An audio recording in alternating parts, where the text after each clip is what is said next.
अंबरनाथ नगर परिषदेमध्ये भाजपनं काँग्रेस सोबत केलेली युती आपल्याला माहिती आहे. भाजपवर त्यामुळे मोठी टीका झाली होती. पण खासदार श्रीकांत शिंदे यांनी भाजपच्या सत्तेला सुरुंग लावला आणि राजकीय डाव टाकत अंबरनाथ नगर परिषदेमध्ये सत्ता स्थापन केलेली आहे. आणि त्यामुळे भाजपचा नगराध्यक्ष असेल, पण सत्तेची चावी मात्र शिवसेनेकडे असणार आहे. या सगळ्या डाव प्रतिडावाचे परिणाम अंबरनाथ नगर परिषदेमध्ये त्या परिसरामध्ये काल दिसून आले. शिंदे सेना आणि भाजपचे कार्यकर्ते एकमेकांच्या समोर उभे ठाकले, एकमेकांना शिव्या शाप देत एकमेकांच्या अंगावरती धावून सुद्धा गेले. सलग 2 दिवस अंबरनाथमध्ये जोरदार राडे सुरू आहेत. राजकारणामध्ये एकमेकांच्या गळ्यामध्ये गळे घालणारे कधी गळा पकडतील सांगता येत नाही. भाजपची काँग्रेस सोबत युती आणि आता शिंदेच्या सेनेची भाजपशी हमरीतुमरी हेच सांगते. सविस्तर पाहूयात नेमका काय राडा झालाय अंबरनाथमध्ये. भाजपच्या रवींद्र चव्हाणांनी प्रयत्न करूनही, काँग्रेसचे नगरसेवक फोडूनही त्यांना सत्तेपासून लांब ठेवण्यात श्रीकांत शिंदे यांना कसं यश आलंय. नमस्कार, मी अमोल किन्होळकर. आपण पाहत आहात महाराष्ट्र टाइम्स ऑनलाईन. निवडणुकांच्या आधीपासूनच खरं तर खासदार श्रीकांत शिंदे विरुद्ध भाजप प्रदेश अध्यक्ष रवींद्र चव्हाण हा वाद रंगलेला होता. भाजपनं कल्याण डोंबिवलीमधले अनेक शिवसैनिक आपल्या पक्षामध्ये घेतल्यानं वाद थेट अमित शहांपर्यंत गेला होता. त्यामुळे अंबरनाथ नगर परिषदेची निवडणूक ही प्रतिष्ठेची बनलेली होती. त्यामुळे ही नगर परिषद राखणं शिंदेची ठाणेतले प्रतिष्ठा राखण्यासारखं होतं.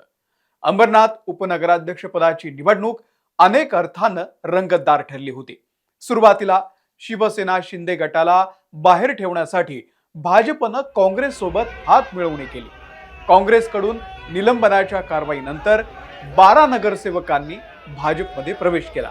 त्यामुळे भाजपचे स्वतःचे 14 आणि काँग्रेसमधून आलेले 12 असे मिळून 26 सदस्य झाले. आता एक अपक्ष सुद्धा भाजप सोबत जोडला गेला. त्यामुळे भाजपचं संख्याबळ 27 झालं. दुसरीकडे शिवसेनेकडे सुद्धा 27 नगरसेवक होते. आता यामध्ये राष्ट्रवादी अजित पवार गटाच्या 4 नगरसेवकांची भूमिका निर्णायक ठरणार होती. अखेर राष्ट्रवादीनं भाजपची साथ सोडत शिवसेनेला पाठिंबा दिला आणि पूर्ण चित्र पालटलं. या निवडणुकीमध्ये भाजपचे नेते किसन कथोरे यांनी स्वतः मैदानामध्ये उतरून व्यूहरचना केलेली होती, तर शिवसेनेकडून खासदार श्रीकांत शिंदे यांनी सगळी सूत्र हलवली. अखेर या प्रतिष्ठेच्या लढाईमध्ये शिवसेनेनं बाजी मारली आणि राष्ट्रवादी अजित पवार गटाचे सदाशिव पाटील उपनगराध्यक्ष झाले. त्यांनी भाजपचे प्रदीप पाटील यांचा पराभव केला.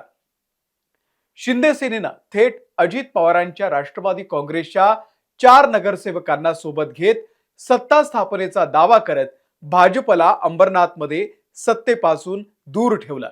अंबरनाथ नगर परिषदेमध्ये सत्ता स्थापन करण्यासाठी एकनाथ शिंदे यांची शिवसेना आणि भाजप उपनगराध्यक्ष पदाच्या निवड प्रक्रियेमध्ये काल पहिल्यांदाच आमने सामने आले आणि याच वेळी मोठा गोंधळ निर्माण झाल्याचं चित्र दिसून आलं.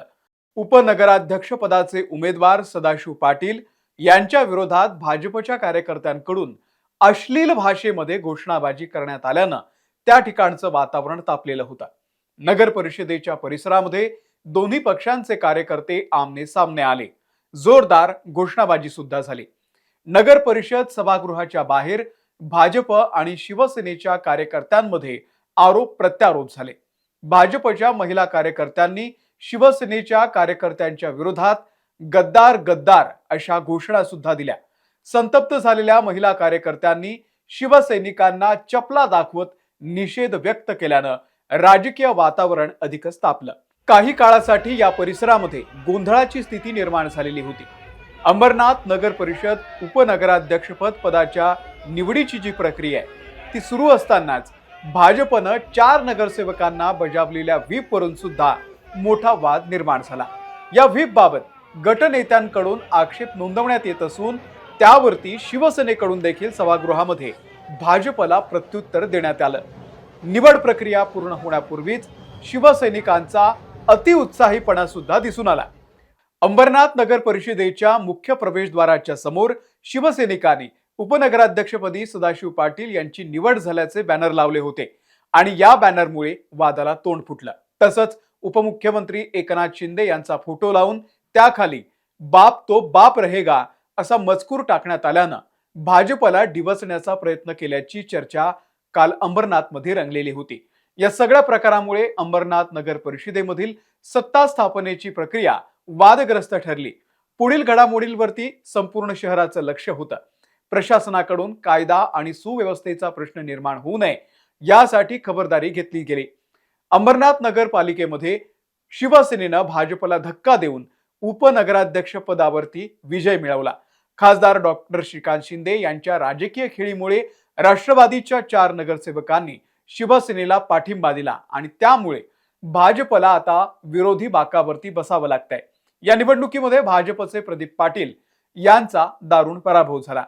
अंबरनाथ मधील भाजपची काँग्रेस सोबतची युती संपूर्ण देशामध्ये गाजलेली होती.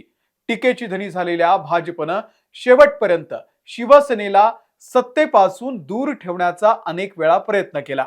अखेर सोमवारी उपनगराध्यक्ष पदाच्या निवडणुकीमध्ये सदाशिव पाटील यांच्या विरोधात नगरपालिकेमध्ये जोरदार घोषणाबाजी सुद्धा करण्यात आली आणि यावेळी पोलिसांनी सर्व कार्यकर्त्यांना पालिकेच्या बाहेर काढलेलं होतं. अंबरनाथ नगरपालिकेमध्ये एकूण 51 सदस्यांपैकी शिवसेनेकडे 32 आणि आता भाजपकडे 27 असं संख्याबळ आहे. 5 स्वीकृत सदस्यांपैकी 3 स्वीकृत शिवसेनेकडे आणि 2 स्वीकृत सदस्य भाजपकडे येणं अपेक्षित होतं. मात्र भाजपनं दिशाभूल करून 1 स्वीकृत नगरसेवक पद आपल्या गोटामध्ये वळवलं आणि यावेळी सभागृहामध्ये मोठा गदारोळ सुरू असताना मुख्याधिकारी उमाकांत गायकवाड यांनी सभेचा अहवाल जिल्हाधिकारी यांच्याकडे पाठवणार असल्याचं सांगितलं.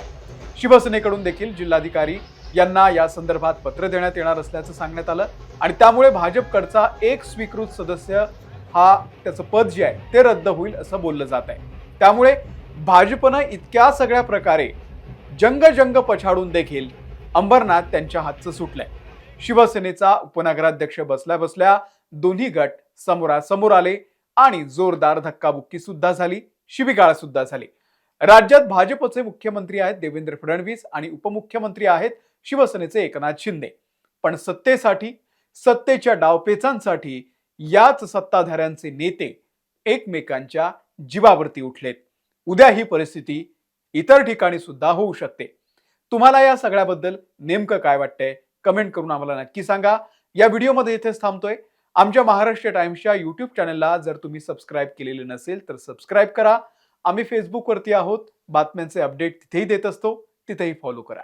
धन्यवाद.